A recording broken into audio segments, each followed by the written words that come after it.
আসসালামু আলাইকুম। ঈদ মুবারক। সবাইকে ঈদের শুভেচ্ছা।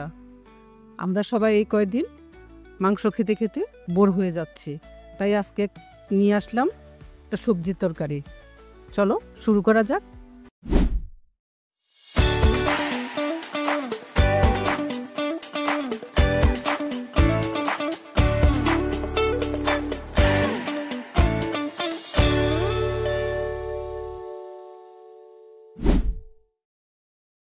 এখানে আমি কয়েকটা দুন্দুল কেটে নিলাম।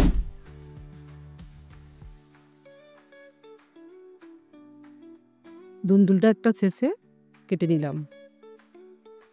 রান্না করার জন্য চুলায় পাতিলে দিয়ে দিলাম।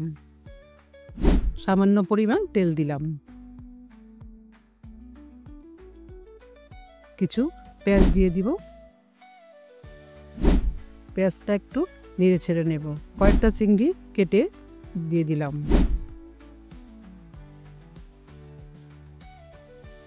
স্বাদ মতো লবণ দিয়ে দিলাম। ধনে জিরের গুঁড়ো দিয়ে দিলাম।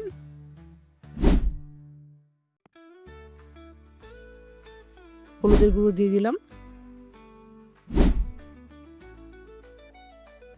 খুবই কম মরিচের গুঁড়ো দিয়ে দিলাম। এই সবজিতে সবসময় মশলা কম দিতে হয়।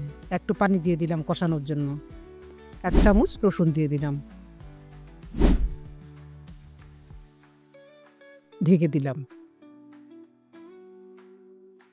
কষানো হয়ে গেছে, একটু নেড়ে ছেড়ে একটা আলু কুচি করে দিলাম।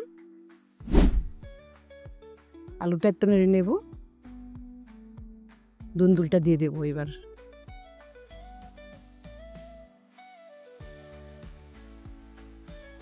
দুন্দুলে কিন্তু পানি দিতে হয় না, ঢেকে দিলে পানি বের হয়ে যায়। উল্টে পাল্টে একটু নেড়ে ঢেকে দিলেব। ঢাকনা খুলে আবার আরেকটু নেড়ে দেব।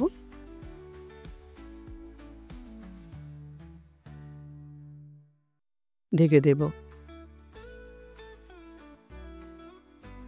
দেখো কতগুলো পানি বের হয়ে গেছে। দুন্দুলটাও ফ্রাই হয়ে গেছে। একটু ঢেকে দিলাম। এবার নেড়ে ছেড়ে আমি ধনেপাতা দিয়ে দেব।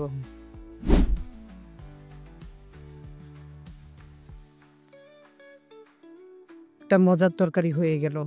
দুন্দুল তরকারিটা ভাজা খেতেও মজার। এই রেসিপিটা অন্য আরেকদিন দিয়ে দিব। হয়ে গেল আমার দুন্দুল তরকারি।